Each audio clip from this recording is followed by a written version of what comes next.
I first saw Donnie Nietes when he won the minimum wage championship. Alam mo, Donnie Nietes was a mop boy in Ala Gym before. Donnie came there just to watch his snakes. No, not really there to fight, but he was there to be a janitor, and so he was called Ahas. Donnie was a fighter that just had the qualities that make him the epitome of what a boxer should be. Kilala ang bansang Pilipinas sa pagkakaroon ng makulay na kasaysayan pagdating sa larangan ng boxing. Likas ang tapang at hindi umaatras sa kahit anong laban.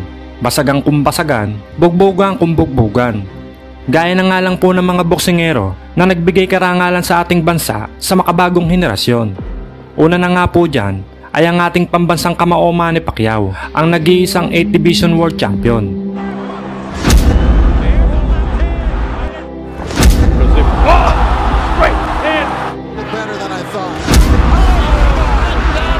Ang ating The Filipino Flash Nonito Donaire, 4th Division World Champion.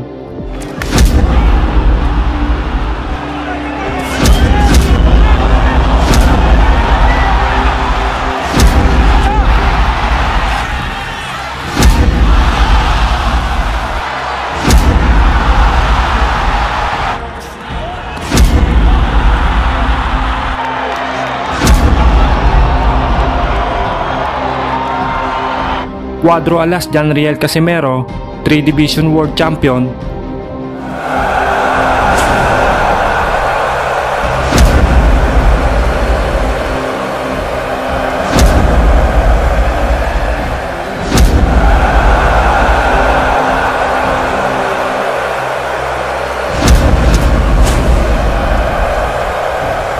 At syempre, ang ating pag-uusapan ngayong bida, ang 4 Division World Champion na si Donnie Ahas Nietes. At marami pa nga pong iba, hindi ko na nga lang po iisa-isahin sa inyo at mag-focus na lang muna tayo sa ating pinag-uusapang bida.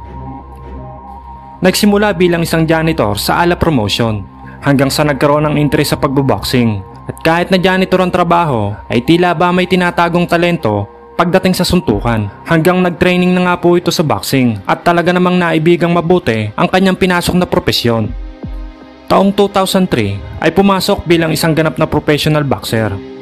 Taong 2004, nakuha niya ang Philippine Boxing Federation title sa junior flyweight at knockout nga po ang kalaban niya dito na si Joseph Villasis na isa ring Pilipino. Replying, Referee Macasil is now that should be it.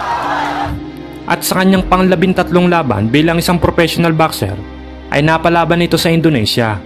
At dito nga po ay nakatikim ng unang pagkatalo ang ating bida kontra sa kalabang si Angki Angkota via split decision. At matapos nga po ang mapait na pagkatalo kay Angkota ay tila ba nabuhay ang halimaw na nakabalot dito. Sunod-sunod ang naging panalo ng ating bida. Taong 2007 ay nakuha niya ang kanyang pinakaunang titulo, ang WBO Mini Flyweight title 105 pounds kontra sa kalabang si Harry Amol, isang Indonesian, na dinurog ni Nietes by a knockout sa loob lamang ng 2 rounds.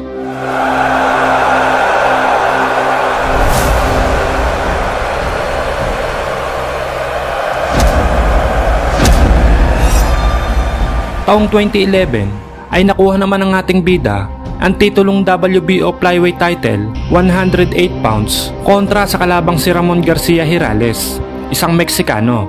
Ito ang kanyang pangalawang dibisyon na kanyang nadepensahan sa mahabang panahon.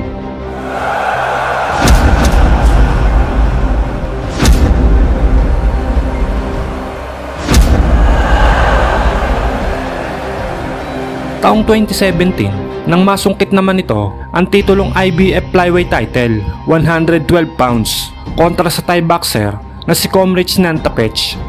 At ito ang kanyang pangatlong dibisyon.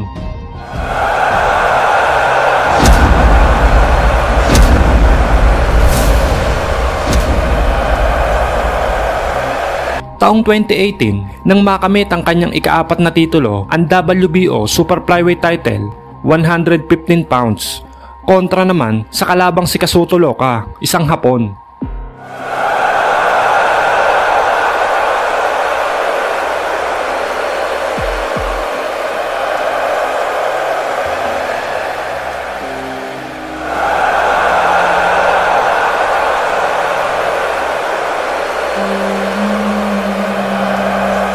He is now the new WBO Super Flyweight Champion.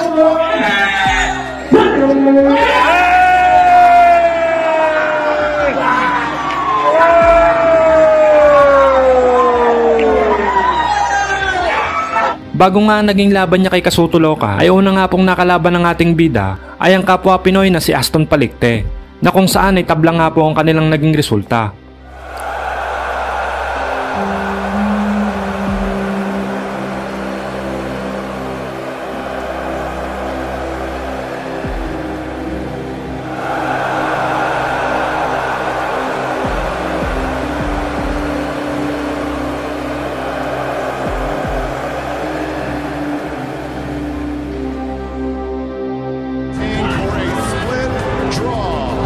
At dahil tabla nga po ang resulta ng laban niya kay Aston Palicte, automatic na kung sino ang mananalo sa labang Nietes versus Loca ay si Palicte ang magiging mandatory challenger. Kaya naman, matapos ang pagkapanalo sa hapon, ay agad ring binitawan ng ating bida ang titulo upang mabigyan ng pagkakataon ng kapwa Pinoy na si Aston Palicte para mapalaban sa isang world title fight.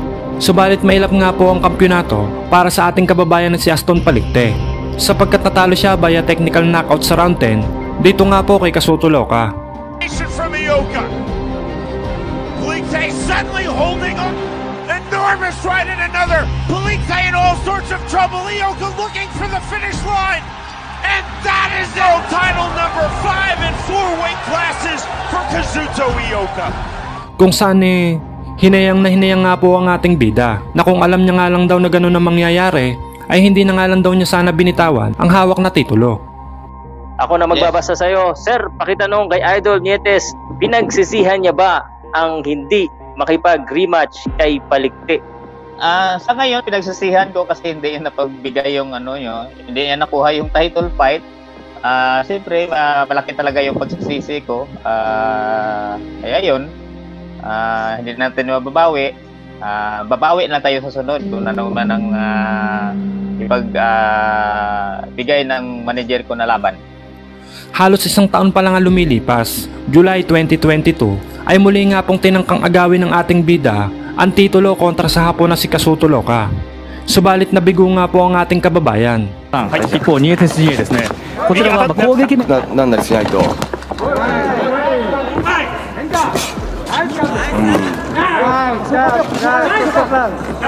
左ボディへのジャブ。相手も打ち返す。